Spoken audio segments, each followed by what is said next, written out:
Today we are celebrating World Chef's Day, which is celebrated every year, and in honor to pass knowledge from the chefs to the younger generation.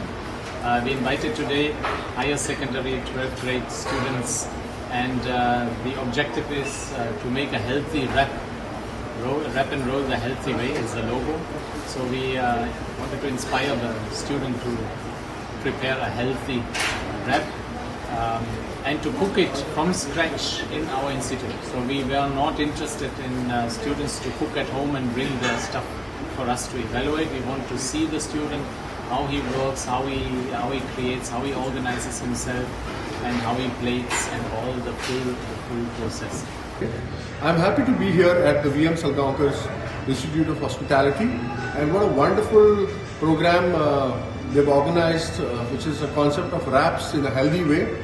I'm so happy to see so many people and students have enrolled in this program, and look forward to a great successful event, and look forward to tasting some great happy wraps.